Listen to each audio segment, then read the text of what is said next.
Hey everybody, how are you all doing? I hope you're doing well.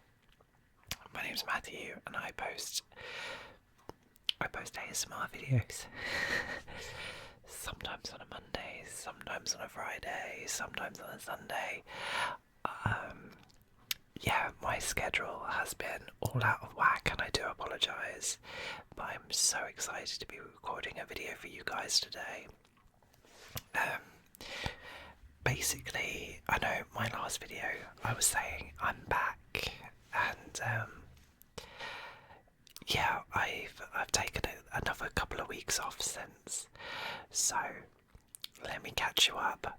So basically, in my last video, I think I said that I was about to go for an interview. My boss was leaving, and there was an opportunity for a senior position. It wasn't a replacement for him because they weren't replacing him, but they needed someone to kind of take responsibility, or a little bit more responsibility. So in my department there's 3 of us, and that was including my boss.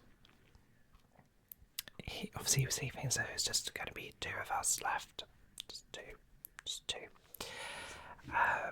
We both went for the job. Unfortunately, I did not get it. This is the 3rd job that I've gone for within the company I work with currently that I did not get. So let's talk about that. So the 2 previous jobs before this one I went for, I absolutely wanted. They were a step into marketing, which is something I would like to get into. I'm pretty good at it, and I really love it. So I've been trying hard to work hard to get there, and I'm currently about to finish month 10. So I'm nearly a year into this apprenticeship. The apprenticeship finishes all in all next April. But I'm doing really well, and basically I want to join marketing. So this job wasn't marketing. I sit within marketing, but it's not a proper marketing role. If I'm honest, I think the outside world kind of looks down on this role, and especially of the world of marketing, it really doesn't get me anywhere. Which is a shame because it does play such an important part of a brand, but I don't know. Anyway, so my boss said before Christmas that he was going at the end of January.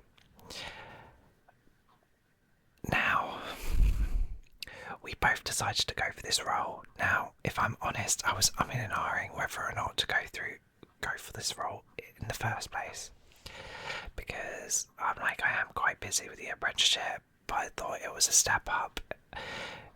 Yes, it's not getting me to where I want to be, but it would still look good.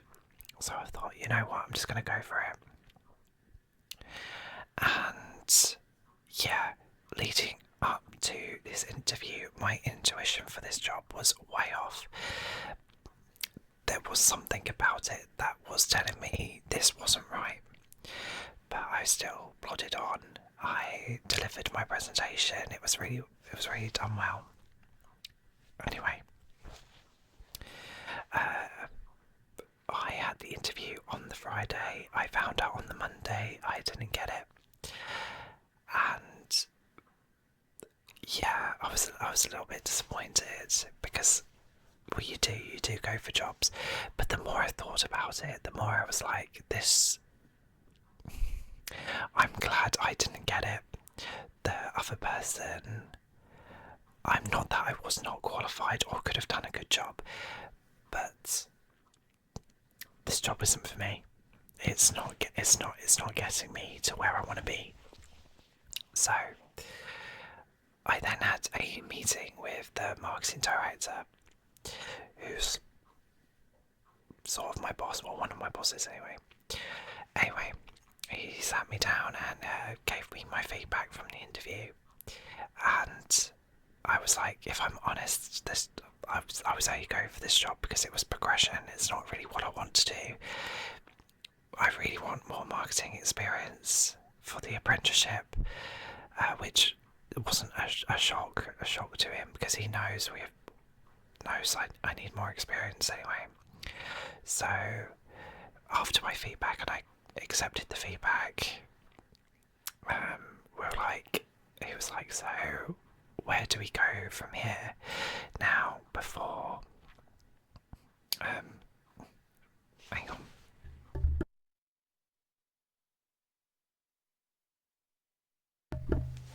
Sorry, frog in my throat.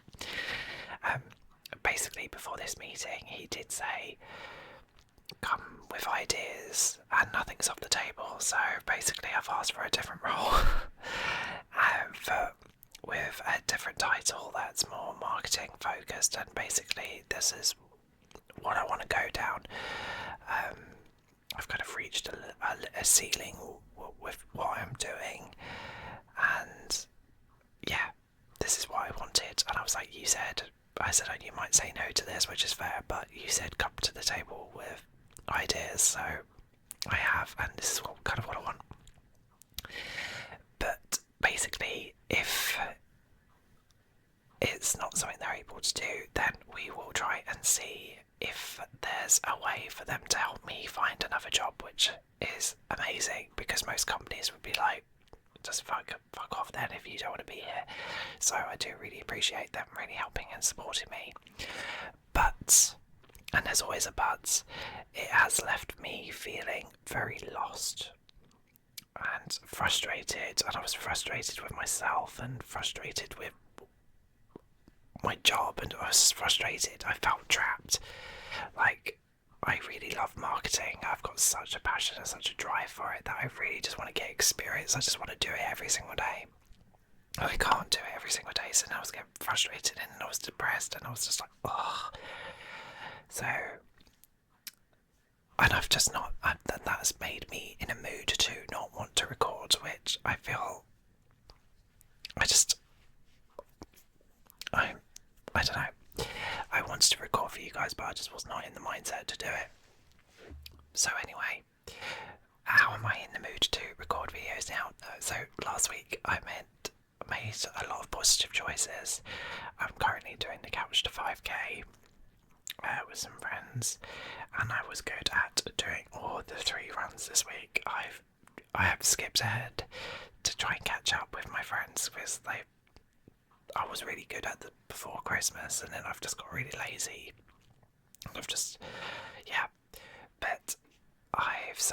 I've been doing the runs, and I've been feeling so much better, and I've just been, I'm in such a better headspace now that, I want to get recording for you guys, and I'm hoping you'll love the video. I've still got issues with this microphone. I'm hoping it's picking up the sound, but it's not picking it up through the headphones, so I don't know what's going on. I will get a new one at some point, but at the moment, I don't have the funds for that. Anyway, without further ado, oh my god, have I asked you guys to subscribe yet? If you've made it this far, please subscribe. Thanks. Give it a thumbs up as well. Really helps me out. Every YouTuber says that, and I don't consider myself a YouTuber, but you know what I mean, right? Right, cool. Anyway, so I've had this script for this case ready for weeks. So you should have had this weeks ago, so I do apologise that you have not. I do want to say that I used ChatGPT to put together these scripts, so I do apologise if some of these facts are incorrect, as someone delightfully pointed out on one of my previous videos. But if you do watch my videos, you do know we go through the script, and then we also like to delve into newspaper articles as well. So I think there's been other cases I've read something that's been different than what was in the script. So these videos are for entertainment and relaxation purposes. So there may be some inaccuracies and discrepancies here, which I do apologise. It's not my intention to offend or anything. It's just to bring a little bit of awareness of these cases and just to help relax you. So yes, so we are going to be looking at the tale of Dr. Alfredo Ballí Treviño. I hope I've said this right. Again, when I first was going to record this video, I did listen to another article or something that kind of said his name and probably said it properly, but I for the life of me can't, and I didn't check this time. I kind of just got my phone out, put it on the tripod and connected the microphone, and literally we're just hoping for the best. You know me, living on a prayer. So welcome back everybody, welcome back to this safe space, a calm space where we will explore stories from history, mysteries and true crime, all in a gentle whisper. Tonight I'm going to be sharing a deeply fascinating and chilling tale of the story of Dr. Alfredo Ballí Treviño, also known as the Mexican Hannibal Lecter. So settle in, find a comfortable position and let my voice guide you through this incredible journey. I'll be whispering softly all throughout this video to keep you relaxed. If at any time this story feels too intense, don't worry. I'm here to keep you calm and grounded. Let's begin.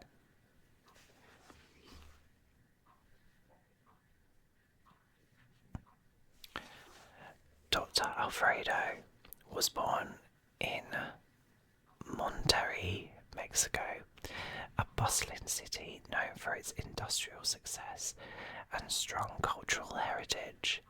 From a young age, Alfredo was described as bright and ambitious. He pursued a career in medicine, eventually becoming a well-respected physician in his community. His patients trusted him, and his colleagues admired his dedication. By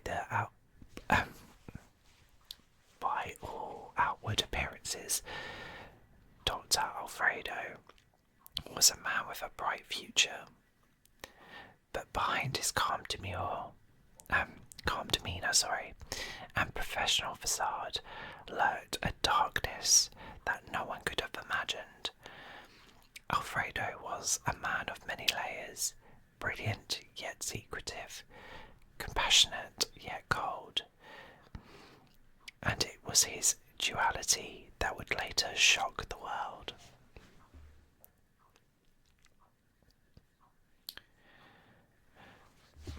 In 1959, the life of Dr. Alfredo took a dark and deadly turn. At the heart of this story, another man, Jesus Costello Rangel, Alfredo's close companion. Accounts suggest that their relationship was deeply personal, though details remain shrouded in mystery. On one fateful day, an argument between the two escalated. In a moment of rage, Alfredo took Jesus' life in a calculated and chilling manner.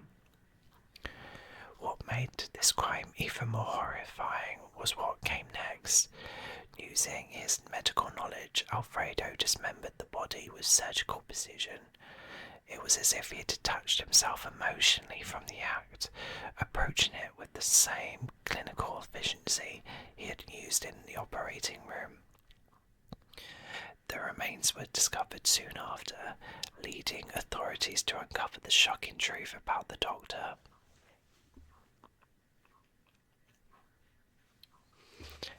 Dr. Alfredo's arrest sent shockwaves through Monterrey.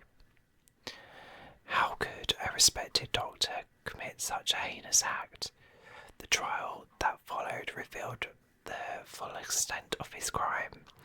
Witnesses described him as calm and composed, even as he confessed. He was sentenced to death for his actions.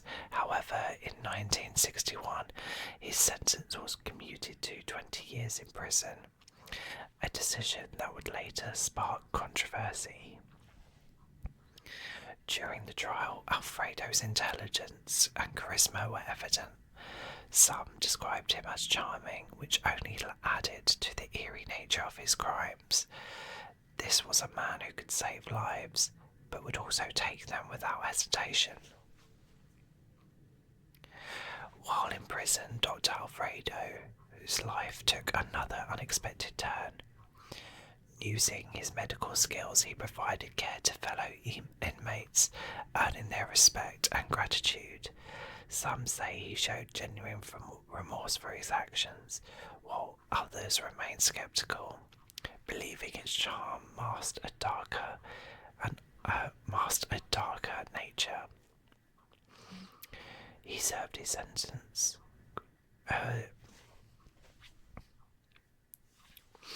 He served his sentence quietly and was released in the early 2000s. Remarkably, he returned to practicing medicine. Okay, how was that even allowed? But okay, this time in a low-profile capacity, serving underprivileged communities. His release and return to medical practice raised many questions. Could a man who committed such a horrific crime truly change? Or was this just another layer of his complex persona? One of the most intriguing aspects of Dr. Alfredo's story is his connection to popular culture. While researching for his novel, The Silence of the Lambs, author Thomas Harris visited Mexico and reportedly met Alfredo. Harris later described meeting a doctor who was very articulate, intelligent, and chillingly calm. A man who committed an unspeakable crime, yet exuded such charm. Sound familiar? Many believe that Dr. Alfredo was the inspiration for Hannibal Lecter, the iconic character known for his brilliance and brutality. Though Harris never confirmed this outright,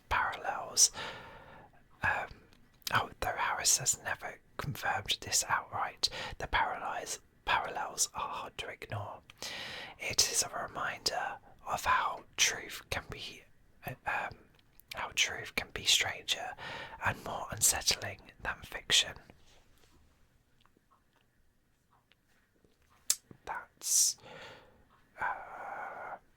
Let's have a quick Google, shall we?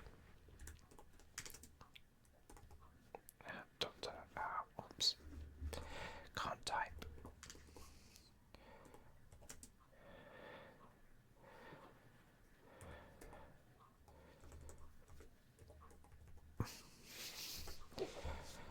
Okay.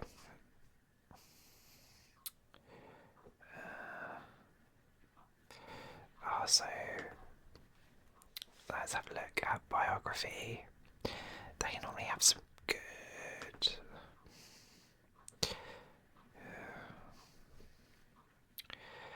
A few fictional creations spark more of a visceral reaction than Dr. Hannibal Lecter, the sadistic psychiatrist who first jumped off a page in Thomas Harris's 1981 novel Red Dragon. For his penetrating questions, impeccable manners, and taste for making gourmet meals out of his victims. The character is such a riveting one that he appears in multiple books, movies, and TV series. His depiction was gleefully wicked. Anthony Hopkins in 1991, The Silence of the Lambs, the #1 movie villain of all time by the American Film Institute in 2003. But if it's frightening But if it's frightening to follow Hannibal, the cannibal's grisly actions in print and on screen, it's even more disturbing to know that he was based on a person whose butchery spilled from the confines of the imagination to the flesh and blood contours of the world around us. His name was Alfredo Ballí Treviño. As author Thomas Harris met the Doctor in a Mexican prison, as he revealed in the preface to the 25th anniversary edition of Silence of the Lambs novel in 2013, Harris was a 23-year-old journalist in the early 1960s when he visited the Nuevo Leon State Prison in Monterrey, Mexico, to report on an American convicted of murder named Dyke Askew Simmons. Simmons, with his unnerving eyes and bad Z-plasty, repairing a cleft lip, certainly fit the profile of a killer. But Harris found himself more intrigued by the Doctor, who'd tended to the American following a botched prison escape. Sorry, that word was escape was miles away. Harris met Dr. Sazler in the prison medical office, describing him as a small but lithe man with dark red hair and a certain elegance about him. After a few nondescript answers, the Doctor sprung into life as he probed the reporter for his thoughts on Simmons' disfigured appearance.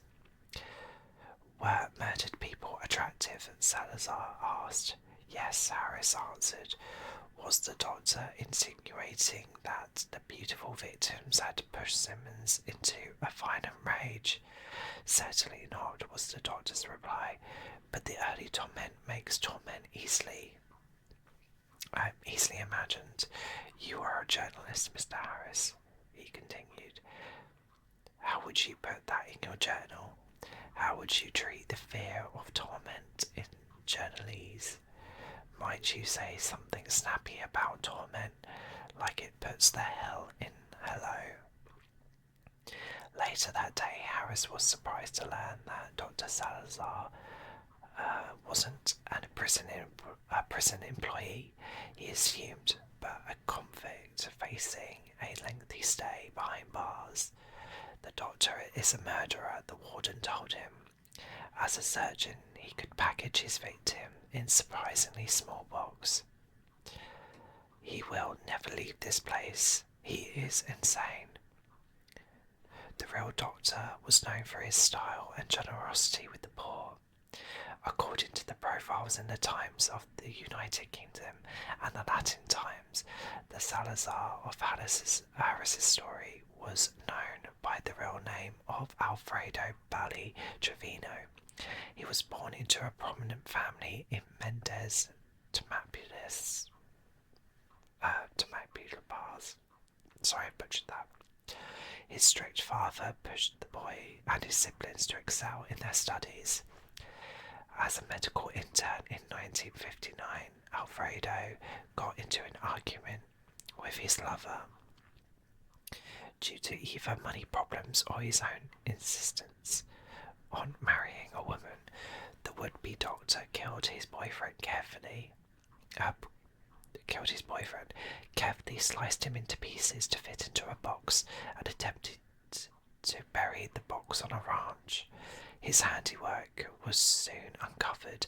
However, Alfredo was sentenced to death in 1961 for his crime of passion. He was also said to be the suspect in the killing on dismemberment of hitchhikers, though those accusations were seemingly never proven. While in prison, the werewolf of Nouveau Leon reportedly continued to display a death sartorial touch with his light-coloured suits.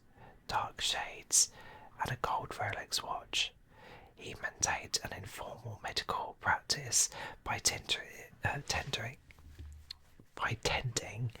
to the other prisoners and visiting townspeople. His sentence was commuted after 20 years behind bars. Alfredo returned to his old neighbourhood to treat the sick and the poor, often for free.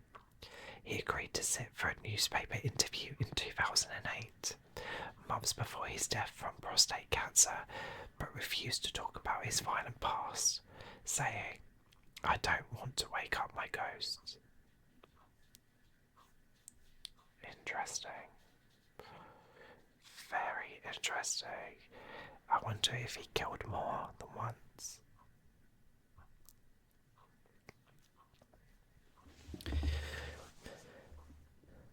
Dr. Alfredo's story is one of many contrasts.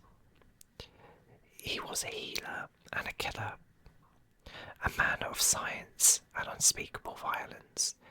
His tale forces us to confront uncomfortable questions about human nature. Can someone truly redeem themselves after committing such a horrific act? And why are we so fascinated by individuals who embody both good and evil? As we close this story, let's take a moment to reflect. Perhaps the most chilling part of Dr. Alfredo's story is how ordinary he seemed. It's a reminder that darkness can sometimes hide in plain sight, behind a friendly smile, I should say, or a trusted profession. Thank you for joining me on this journey into the life and crimes of Dr. Alfredo. I hope you found this story as thought-provoking as I did. Remember, this space here is for you to relax, unwind and explore. If you did enjoy tonight's video, please don't forget to like, comment and subscribe. Your support means the world to me and I do appreciate your continued support whilst I've been off, and hopefully I am going to be in such a better... I'm going to get back into a routine for you guys because I have missed recording. I've worked so hard last year posting consistently that I don't want to let you guys down now, so I really hope you enjoyed this video. I hope you found it relaxing, but now it's time to close your eyes, take a deep breath and let yourself drift into peace. Until next time, sweet dreams. Night, guys.